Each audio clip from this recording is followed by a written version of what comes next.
দর্শক, আমরা এই মুহূর্তে রয়েছি এনসিপির সমাবেশ স্থল থেকে, দেখানোর চেষ্টা করছি এনসিপির সমাবেশের সর্বশেষ পরিস্থিতি সম্পর্কে।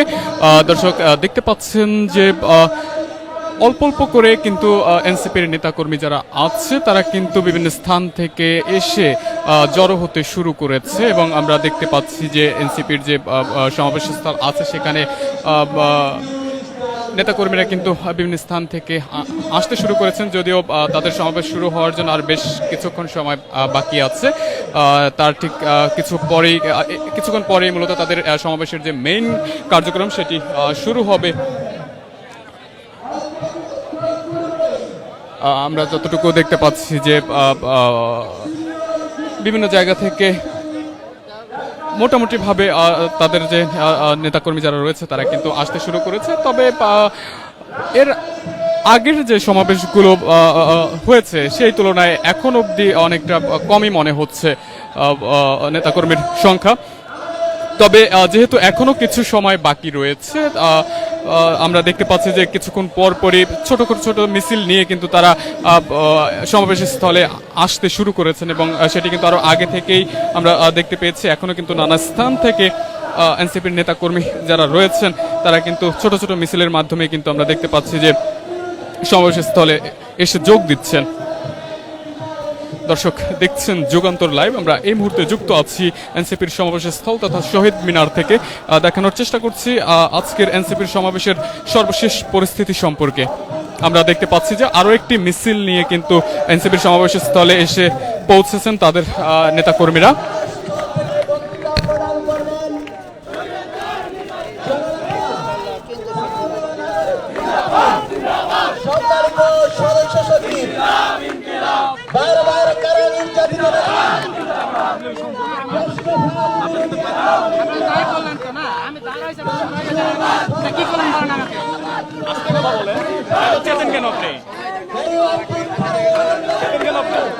দর্শক, আমরা দেখতে পাচ্ছি যে আরো একটি মিছিল নিয়ে কিন্তু এনসিপির সমাবেশ স্থলে এসেছেন তাদের নেতাকর্মীরা।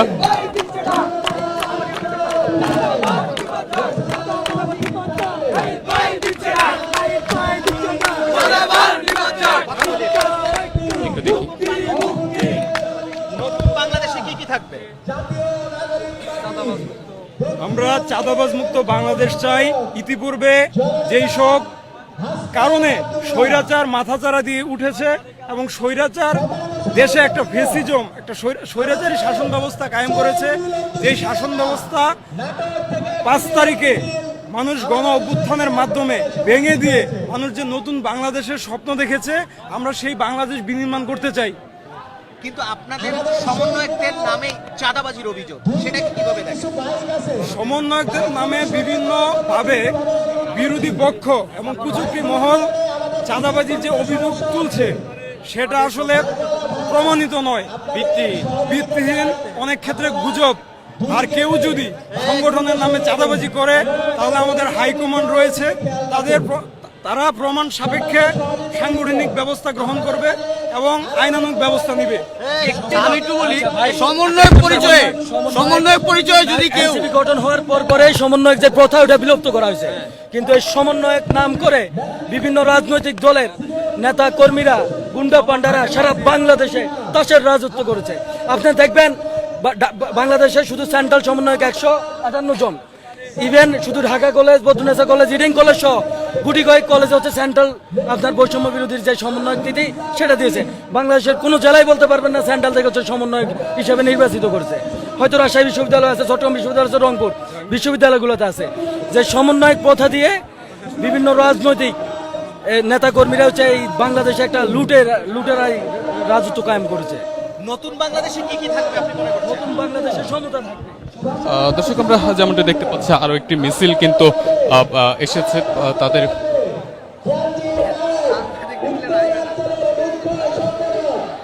একটু পরপরই আমরা যেমনটি দেখতে পাচ্ছি যে তাদের নেতাকর্মীরা মিছিল নিয়ে কিন্তু সমাবেশ স্থলে আসছে এবং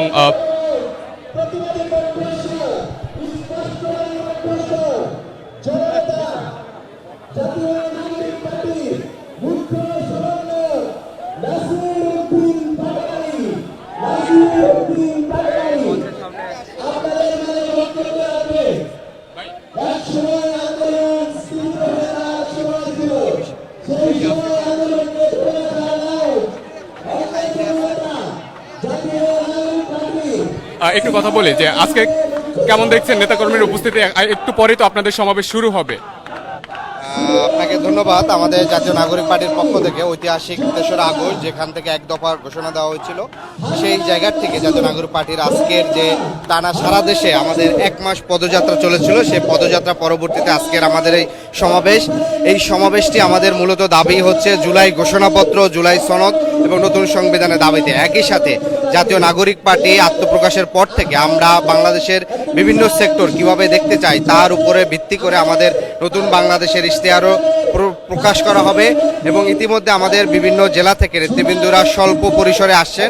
মূলত আমাদের এটি বড় সমাবেশ হলেও ঢাকা এবং ঢাকার আশেপাশে জেলাদের নেতৃবৃন্দদেরকে নেওয়া হয়েছে, কারণ ঢাকার দূর থেকে বিশেষ করে রংপুর, রাজশাহী ওই জায়গার থেকে এখানে যাতায়াতটা বেশ কষ্টদায়ক এবং হচ্ছে একই সাথে আবহাওয়ার সাথে নানা ধরনের বিষয় আছে। ফলশ্রুতিতে মূলত ঢাকা এবং মহানগর বিশেষ করে এবং ঢাকার আশেপাশে যে জেলাগুলো এগুলোকে প্রাধান্য দেওয়া হয়েছে, আর বাকিরা শুধুমাত্র কমিটির যারা আছে এখন পর্যন্ত আমাদের জেলা পর্যায়ে কমিটিগুলো হয়নি। তার ফলে আশা করি নেতাকর্মীরা স্বতঃস্ফূর্তভাবে আসছেন এবং আগামী দিনে বাংলাদেশে জাতীয় নাগরিক পার্টির তারা গুরুত্বপূর্ণ ভূমিকা রাখবেন। Thank you. দর্শক, আমরা যেমনটি দেখছিলাম যে এনসিপির যে আজকের সমাবেশ, সেই সমাবেশ কিন্তু কিছুক্ষণ পূর্বে তার পরে কিন্তু তাদের মেইন যে কার্যক্রম সেটি কিন্তু শুরু হবে এবং আমরা দেখতে পাচ্ছি যে ঢাকা সহ ঢাকার বাহিরের বিভিন্ন স্থান থেকে কিন্তু তাদের নেতাকর্মী যারা রয়েছেন তারা কিন্তু ধীরে ধীরে সমাবেশ স্থলে আসতে শুরু করেছেন। Action to action! Direct action! NCP action! Direct action! সংগ্রামী সাথী বন্ধুগণ, এই মুহূর্তে দর্শক, আমরা আবারও হাজির হব এনসিপির সমাবেশ স্থল থেকে দেখানোর চেষ্টা করব তাদের সমাবেশের সর্বশেষ পরিস্থিতি সম্পর্কে। ততক্ষণ পর্যন্ত সকলে ভালো থাকুন, সুস্থ থাকুন, সেই সাথে থাকুন যুগান্তরের সাথেই।